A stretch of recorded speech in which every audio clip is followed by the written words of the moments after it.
go over a little bit of history with this this year here. In 2017, we had 688 registrants in the state.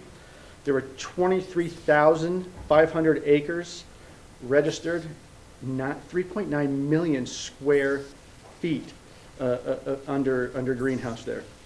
2018, you can see the large-scale increase, 1,008 registrants to 30,000 acres and 4.9 million square feet under glass or warehouse conditions or something to that effect here.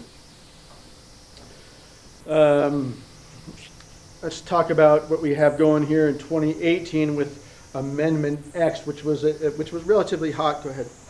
Relatively big item here in the aspect of our future here in the state of Colorado. Amendment X essentially paved the way to have us here in the state of Colorado be more compliant in the future of any kind of federal regulatory process that's laid down through the USDA here post-Farm Bill. Farm Bill, as we know, is likely to be signed here by the President over the next couple of days in the early next week, goes into rulemaking, and here we are, getting the exception of that and where we are in the industry here in the state of Colorado. In 2018, we were pretty busy at the legislature, and so we are just going to knock through all of the major bills that were at the legislature this year relating to industrial hemp, and this will be a short overview. If you guys would like more in-depth information about them, please see Garrett, Tim, myself later on. So one of the big bills was the Ag Commodity Bill, which was 205. And so what this did is it solidified industrial hemp as a commodity, so it should be treated as corn, wheat, sugar beets, anything like that in the future through the state of Colorado. And so that gave us a lot of protections and separated us more from the marijuana industry, which is what we want to legitimize our industry. So Bill 1295 was what's called the Hemp Foods Bill, and this bill established that food and cosmetics are not adulterated or misbranded because it contains industrial hemp, and this was a concern for a lot of people wanting to get hemp foods into their products, and so this paved the way for that to further legitimize the industry. The GW Pharma Bill 1187, this bill amended the definition of marijuana to exclude prescription drug products approved by Federal Food and Drug Administration and dispensed by pharmacy or drug outlet registered within the state of Colorado. And it further went on to authorize those changes in the statutes. The marijuana waste recycling bill was put together. It's number 187. The bill removed the mandate for marijuana fibers to be disposed of, and it used to have to be completely destroyed and taken to a landfill, so it was unrecognizable. With this bill in place, some of the hope there was that that would help jumpstart the fiber industry in Colorado by having that outside investment dollars from that. Regulation 84 with the reclaimed water. It's currently considered in the rulemaking to use reclaimed water to irrigate edible crops such as industrial hemp. There's a stakeholder group that is further looking into this, and they will have some recommendations done by 2019. And they're up here are some of the concerns that we're looking through with that. There's also update on the animal feed stakeholder study. Last year, or this year, there was the formation of the Hemp Feed Coalition, and there's members from across the country. We're working on finalizing the first FAP, and so that will be for hemp seed oil consumption by cats and dogs primarily. Of course, what we're really looking at for this is the animal feed market, and so this is the first step to move us forward to all of those much larger markets to compete with soy and things like that. And then another thing that was done at the legislature was the Colorado Industrial Hemp Research and Development Authority. The bill created a Research and Development Task Force to look into that further. And so we're hoping that funding and funding for research and some of other things will come through from that in the future, but this is really setting the stage to accomplish those things down the road. And other than that, I think everyone in this room is aware of Governor-elect Polis's prioritization of industrial hemp as an ag commodity, and so we're really excited to see what his office does moving forward to progress the industry. And it gives us, more of an opportunity to leverage the research authority funds, things like that. And so these were some of the major things that happened at the legislature this year related to the industry. And we had a team put together to provide input to legislators on, this is practical, this works for the industry, or why don't you, make some adjustments, things like that. So we are gearing up to do it all again next month. Let's talk a little bit about the 2018 Farm Bill. As we stand here today, it's not yet passed. We are currently operating underneath the 2014 Farm Bill. Keeping in mind the Farm Bill is a large piece of legislation. This year, 800, 900 plus pages. It covers all sorts of topics from farming subsidies to immigration and welfare concerns. And so in 2014, there was this first establishment of hemp-related legislation by Congress, and that remains intact today. Of course, many people often cite some vaguenesses or ambiguities within the 2014 Farm Bill as not going far enough or not providing enough certainty or clarity as to, is hemp legal, is it illegal, what can you use it for? And so that prompted action by Congress this year. And so among others, Senate Majority Leader Mitch McConnell, along with a number of other members of Congress, worked all year long on this year's version of the Farm Bill. And again, as I said, the Farm Bill is a long piece of legislation. It's typically reevaluated every 5 years. So it was simply up for review this year. And so as part of that review, Senator McConnell included this language that he had been pushing forward that concerned hemp to make hemp permanently lawful. And as I like to say it, it provides clarity and affirmation as to the legality of hemp. Where does that bill stand right now? So basically what happened is the Senate and the House each passed their own versions of the Farm Bill. They were different in many ways. As it pertains to hemp, hemp was in the Senate version, but was not within the House version. And so what typically happens then is that there's a few members of the Senate and a few members of the House are appointed to what's called a conference committee, where those members come together to effectively find a reconciled version of the Farm Bill that everyone can agree upon at the end of the day. And so that's been a process that's been ongoing for a few months at this point. And so, as you've probably heard in the news, on Monday, the conference committee announced they had reached that finalized, reconciled version. And so on Tuesday, that version proceeded to the Senate floor and was approved by the Senate, the full Senate. And on Wednesday, that version was approved by the full House. So it is now on its way to President Trump's desk. The latest I've heard, which again, you're at the behest of the federal government and the bureaucracy there, but we suspect that it will be signed by the president next week. What does the Farm Bill do, and what should we expect? To your question in terms of where we go from here, the answer is momentum and excitement. It's a signal of what's to come. But no, if it's signed on Tuesday, is everything, all these questions that we have, are they going to be resolved on Wednesday? That's not realistic. The Farm Bill hemp provisions primarily deal with cultivation. So they're, unlike the 2014 version of the Farm Bill, the 2018 version specifically assigns the USDA as the regulatory authority over the cultivation of hemp. That's important because that helps render moot this idea that somehow the DEA should have any involvement. That's not the case, that shouldn't be the case, that was never intended to be the case. This helps to quiet those concerns, that in fact it's the USDA that should regulate cultivation of hemp. And so the USDA is going to engage in a rulemaking process. They're going to have to go through rulemaking over the course of the next several months, if not longer, in terms of creating rules in accordance with the legislation that just passed. Similarly, though, or correspondingly rather, state legislators and regulators are going to be implementing, in many cases, a state plan, what's called a state plan.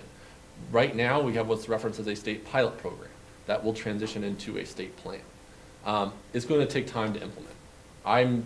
This is my, my personal suspicion, 6 to 18 months plus in terms of the full rollout. And so the point being is that, it's the status quo for now. We should not be freaking out that if it gets signed on Tuesday, that Wednesday we now all of a sudden don't have hemp legalization. There's a bridge built in there as we get this plan rolled out. But ultimately what's coming down the line is a federal regulatory scheme over the cultivation of hemp, but along with that, crop insurance, provision for crop insurance. That's going to be a great addition or clarification. Provision to allow tribal lands to cultivate industrial hemp. So there's a number of components that are expressly written in to the Farm Bill that will be helpful to the hemp industry across the country. So that's Banking as well. Yeah. Banking as well. Oh, well, so banking and insurance, that's part of what I suspect is going to be part of this momentum component, right? Those banks, they look to the federal government for instruction. And so we hope that this instruction will be clear enough that banks and payment processors and retailers will feel great enough comfort that they'll open their doors more widely than they are today. So, but again, that's a little bit speculative because a lot of those institutions are able to make their own decisions. Is shipping CBD legal outside of Colorado? Under the existing 2014 Farm Bill, the Farm Bill itself contemplates the cultivation of hemp. Correspondingly, Congress enacted spending appropriations provisions that specifically protect the transport, processing, sale, and use of Farm Bill hemp across state lines. So it prohibits the DEA or federal agencies from using congressionally provided funds to interfere with interstate transport. Now that said, there's a lot of ambiguities and uncertainties with respect to crossing state lines and will every single law enforcement officer or regulatory official that you encounter understand and interpret the Farm Bill and the spending bill the same way. So it's a good question. It's not a simple question, and it's one I hope is rendered moot by this coming Farm Bill. The second question is what labeling or wording can be used on CBD products? There is, I'll take a step back in general, and I'll suggest that this essentially comes from existing FDA regulatory regulation and labeling mechanisms. We're not trying to reinvent the wheel here. So in terms of how you're positioning a product, generally speaking, I would say many in the industry would believe or suggest that orally ingestible products should be marketed as supplements, and topical products should be marketed as a cosmetic. And so the FDA has labeling regulations for each of those, supplements and cosmetics. And so those general rules are going to apply. But in terms of just some things that we often hear, medical claims, you can't make them. Even if we can sit here and say, hey, we know that hemp-derived cannabinoids can assist with pain relief or epilepsy or cancer. Unfortunately, that's a very bright and stark line as between treatment of a drug that is approved and studied for years to treat certain conditions and an over-the-counter supplement product. In terms of calling out CBD on the label versus hemp extract, it depends what your ingredient is. Are you using an isolate or are you using a full spectrum or broad spectrum hemp extract?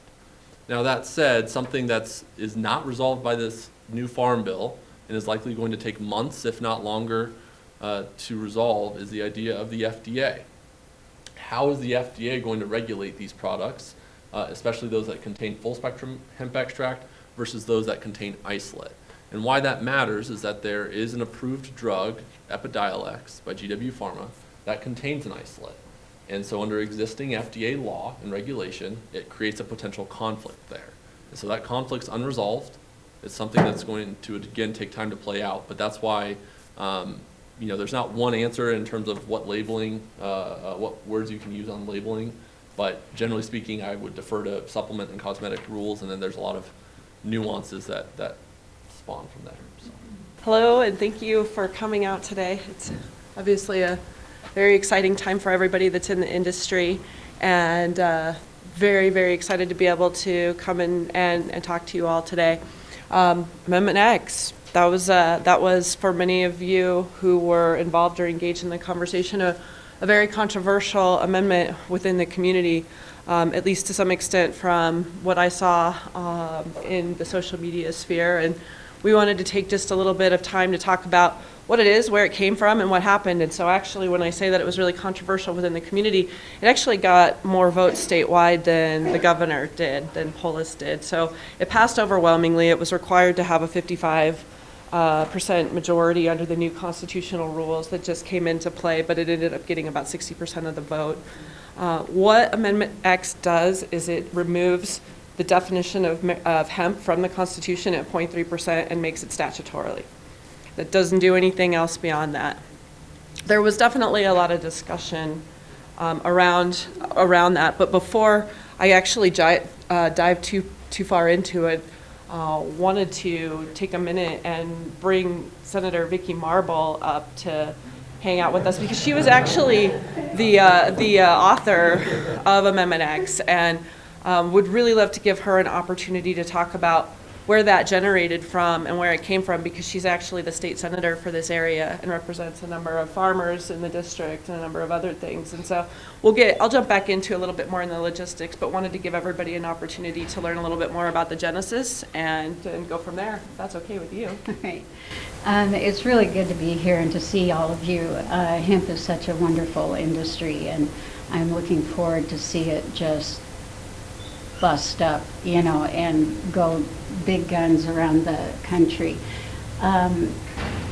Amendment X was developed over about three and a half years of talking to hemp farmers and researchers around the state. And we really were being held at a disadvantage having our definition of hemp in our Constitution. If there was going to be any change on the federal level, we would have to then do a concurrent resolution, run it through the legislature, get it passed, put it on the ballot, which may have been a year, maybe 2 years, depending on when that is, to catch up with what the feds were doing. And if they did up the THC level, we had pretty much sunk our own ship by being almost 3 years behind in trying to catch up with the federal level THC limit.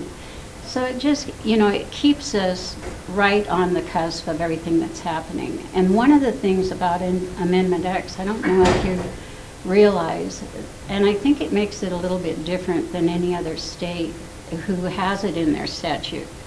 Ours automatically adjusts with federal limits. So if they were to do something, say after session was over, at the end of May, decide we're going to up it to a 1% THC, bam, we automatically adjust. We don't have to wait till the next year to run a bill through the Senate to get that change. It's an automatic adjustment, but it does not take away our right as a state legislature to change that THC limit on our own if we wanted to, which would be hopefully raising it to a 1%. I have talked to different attorneys and whatnot about the possibility of doing that, because I know a lot of the people who are against Amendment X were really saying, oh, they're going to move it down to a 0. No, we're not. That's impossible. We would be shooting ourselves in the foot and making a lot of enemies in the state. Why in the world would we want to go from number 1 in hemp production down to last place? I mean, it just doesn't make sense. But of course, a lot of things in government don't make sense. So I can see where a lot of that distrust comes from, but as long as we have, your voice, our voice in the legislature, we'll just look to try and up that THC, because then we get a higher level in return on CBD, which actually will help the crop's economic value, and that's what we're really looking at. We want to be able to give you every opportunity to be competitive and to be first and keep that position. It is about the growers. In my view, everything that I do is about you and keeping things just as easy as possible. So should I tell them about the bill that first bill that I'm going to... Yeah, I mean, it's entirely up to you. Well, I'll tell you. Since we're here, we're running a bill. It'll be my first bill coming up. The Marijuana Enforcement Division has regulatory authority over hemp. Well, when the Farm Bill is signed and it goes into the Department of Ag, my first bill is taking the Department of Ag in Colorado and giving them the authority to move all hemp regulation in statute out of the Marijuana Enforcement Division and put it into the Department of Ag. So there will be no more having to deal with med, and you'll find that it actually will be now treated as an agricultural crop, the way it should be. I just have to get clarity. In what part of Marijuana Enforcement Division's rules or regulations is hemp currently regulated? Marijuana Enforcement Division has no regulatory authority over hemp at all. Because of the THC, and it was a regulated substance, but now the Farm Bill is... No, that's absolutely misleading. Well then talk to Med, please, and tell them they have no authority. Please hold your questions until at the end of the Yeah. presentation, and then use your 3x5 nail cards. We're right here. We will happily... Yeah, these are some of the things in government that are not really clearly defined. And Med does think that it has the authority, and so we just want to make sure that the Department of Ag has all hemp statute in its division in hemp. So testing won't be under Med, and it's not proficient, the testing that you get there. It'll just be treated like, I ran another bill to treat hemp like any ag commodity. And so every bill that I run is building on that and trying to give you guys, I know you don't agree, but talk to Med. I've had multiple conversations with Med. They're well aware of their statutory limitation, and they have none over hemp except for the testing lab that actually isn't under their jurisdiction other than what they oversee on the labs. They have access to the hemp test results, but there's no authority over them. So the Marijuana Enforcement Division has no jurisdiction at all over hemp products. It already is under CDPHE and CDA. That's the two regulatory authorities right now over hemp. Well, there's a lot of people who will give you some e-debate, and just to clarify it, we're doing it in statute and making sure that everybody understands that this is under the Department of Ag and not under the Marijuana Enforcement Division. So it'll just keep things more clear-cut. And also, just to be clear from a legislative standpoint, this is a town hall. It is a fact-finding mission and an opportunity for people to become engaged and aware of what the conversations are now so that they can get involved. I think that the senator has 5 bill titles, and she has the right to listen to her constituents and the farmers in her district and do what they think is right to do that. And all of you who have expertise in the room have the opportunity to reach out to her as a champion that has been there with us to talk and engage in this. That's what we should be doing as a community, is working together and uniting now before things are introduced, and then in some way duking it out out of the Capitol, because that doesn't make any sense at all. That's why these dialogues are happening. That's why when we find out about issues that people are interested in, it's great to be able to bring them to these forums so that people can talk and start to begin an open and engaged dialogue. because this community, anything that it can be done to be united after what happened with Amendment X, after how fractured we saw that we are, it's really important that the next year come together, because we have one shot at ensuring that our state plan looks the way that we want it to look, that there's a seamless and symbiotic relationship that's happening with the Department of Ag and the Department of Health. And the way that we do that successfully is by overcoming our misgivings about where things are at, where they've been, how we got to where we are, and working together now.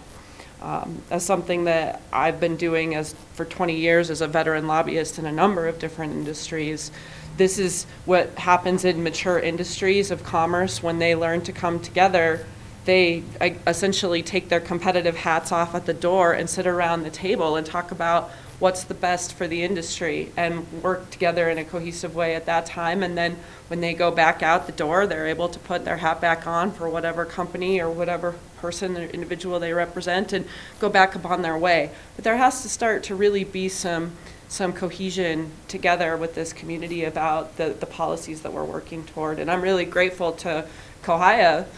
CHAG is also here. There's a number of groups that are out here that are really trying to put on a number of public events to make sure that there are discussions and dialogues happening about what's going on in the community so that people have opportunities to stay involved and engaged in that dialogue.